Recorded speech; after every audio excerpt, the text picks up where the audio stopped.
एक दफा का जिक्र है, किसी गांव में एक आदमी रहता था जो कि बहुत ही खूबसूरत और रंग बिरंगी टोपियां बनाता था।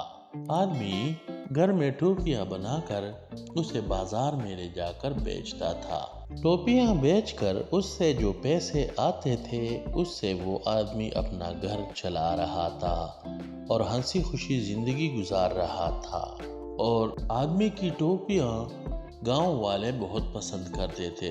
जो ही वो टोपियां बना था तो उसकी टोपियां हाथों हाथ बिक जाती थी।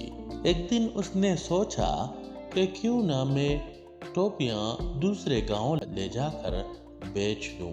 तो उसने इरादा किया कि अगली बार मैं टोपियां बनाऊंगा तो मैं दूसरे गांव जाकर बेच दूंगा।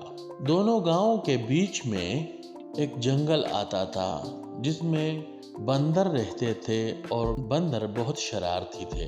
वो हर आने जाने वाले से उसका सामान छीनते और आपस में बांटकर खा लेते थे। सारे गांव वाले बंदरों के इन हरकतों से बहुत ज्यादा तंग आ चुके थे, लेकिन कोई उसे कुछ नहीं कह सकता था। तो एक दिन टोपी वाला दूसरी गांव जा रहा था तो उसने अपने लिए रास्ते के लिए खुराक का सामान खरीदा और दूसरे गांव के लिए निकल पड़ा। जो ही वो जंगल पहुंचा तो उसे बहुत भूख लगी थी। वो जंगल में एक घने पेड़ के नीचे आके बैठ गया। उसने खुराक का सामान निकाला और खाया। जो ही उसने खाना खाया तो उसे नींद आ गई और वो वहीं पर सो गया।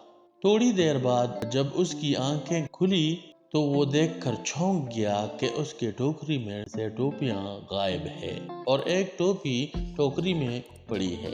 उसने इधर उधर नजर दौड़ाई तो देखा कि दरख्तों पर बंदरों ने उसकी टोपियां पहनी हुई है। तो उसे समझ आया कि बंदरों ने मेरी टोपियां चुरा ली। उसने बंदरों से कहा, नीचे आओ। तो बंदरों ने भी उसे कहा, नीचे आओ।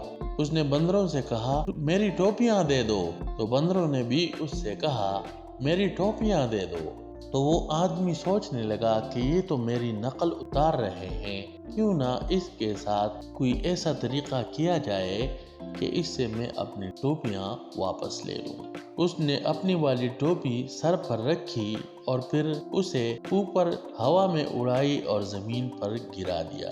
तो बंदरों ने जब उसे देखा तो बंदरों ने भी अपनी टोपियां सरों से निकाली और हवा में फेंक दी और उसकी टोपियां भी जमीन पर आ गिरी।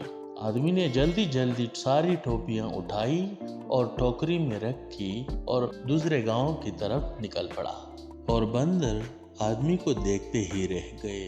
तो बच्चों, इस कहानी से हमें यह सबक मिलता है, अगर आदमी समझदारी से काम ले तो मुश्किल से मुश्किल काम उसके लिए आसान हो जाता है। अगर आपको कहानी पसंद आई हो तो लाइक और शेयर करना ना भूलें, और अगर आप चैनल पर नए हैं तो चैनल को जरूर सब्सक्राइब करें। बहुत शुक्रिया।